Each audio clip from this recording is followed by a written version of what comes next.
Good afternoon. Members of the Board of Trustees, dear members of the faculty and administration, fellow graduates, family, and friends. Let me begin by saying what a true honor and privilege it is to address you all at this lovely commencement day. It was definitely a long journey for all of us to get to this stage, and I do not mean the long walk from the bus station to the actual stage before you, but to this stage of our lives where we can proudly say that all of our hard work has finally paid off. It wasn't easy, but we did it. After all the long lectures, night classes which we took in order to avoid missing team practices or simply to make time for our many part-time jobs and internships, we have reached our goal today. For me, this long journey started approximately 4,500 miles or a 9-hour flight and 3 panic attacks to be exact. 4 years ago, I sat on a plane to New York and hoped to achieve my very own big dreams. Hearing great stories about St. Francis College from my brother Marco, whom I'm sure everyone here knows, I dreamed about the Big Apple and the city where you either make it or break it. Before coming to SFC, I can honestly say that I have never seen a community such as this one. A community that embraced foreigners, like myself, and facilitated friendships among strangers from all walks of life. For me, this was the quality that made St. Francis College truly stand out from all the rest. I came to America with huge ambitions, but great fear as well. I not only wanted to make the most of my given opportunity here, but I wanted to live up to my full potential and pursue various personal and family goals. While I was again fearful that I could not live up to this personal mission, one of the very first people I met here at SFC was none other than the late former Chancellor, Dr. Frank Macchiarola.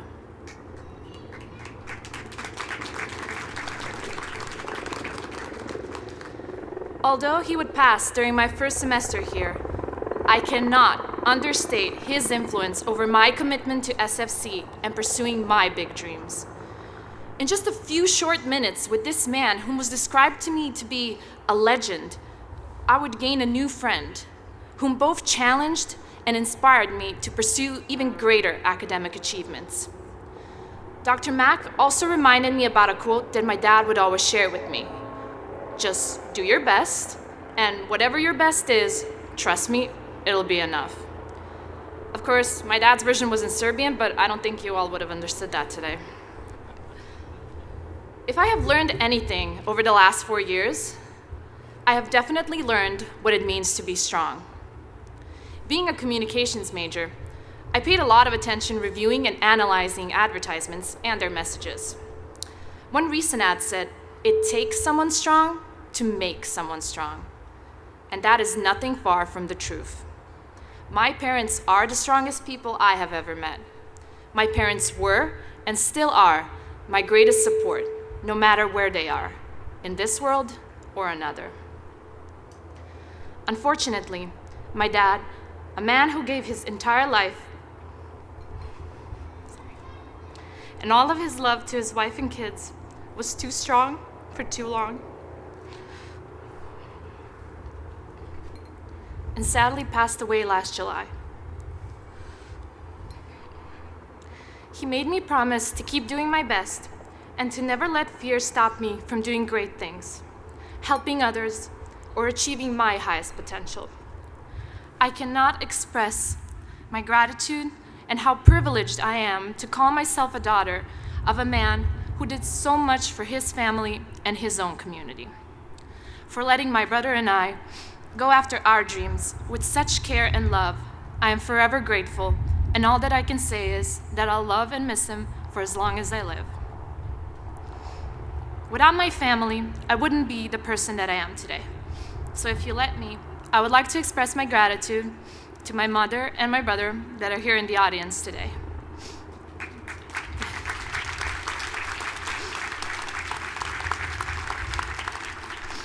Borci moji, hvala vam za sve. Volim vas. My second family is also present here today, and that family is all of you, graduates, faculty, staff, and administration. While I met so many great people here at SFC, I would especially like to thank one of my bosses, Ruben Gonzalez, for not only giving me numerous laughs, unforgettable memories, and valuable life lessons, but for always being there for me. And giving his unviable love and support as a true friend. No, as a true family member. He truly embodies the Franciscan spirit by giving himself selflessly for the benefit of his students, and that is a quality that cannot be seen in a lot of people. Thank you, Ruben, for all you did and continue to do for St. Francis College. I truly appreciate it from the bottom of my heart.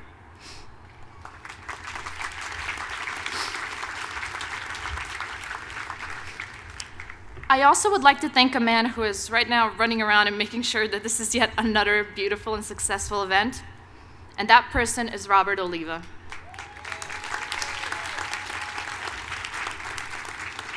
Thank you for being a huge support during a very difficult time for my family and I. He, alongside Ruben, gave my brother and I advice and help on how to assist our own family, and that is something that I know we will forever be grateful for. Thank you, Rob.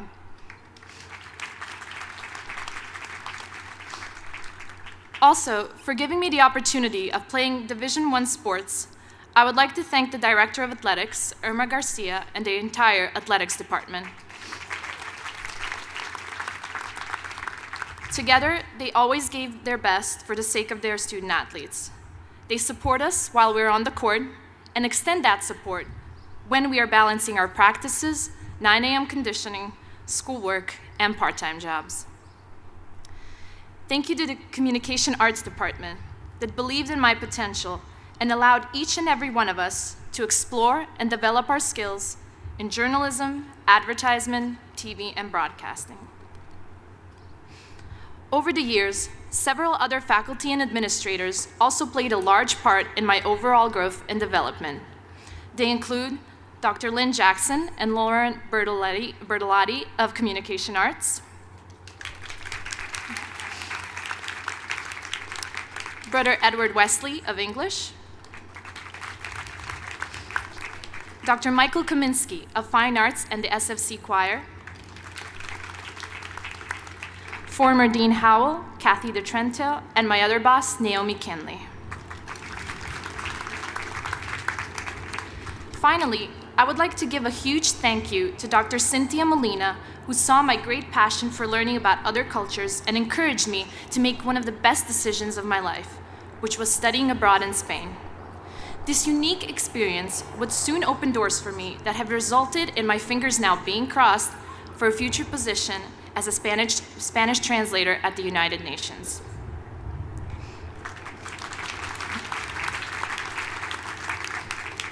Again, I know that each of you has your own unique story to tell about a wonderful faculty or staff member.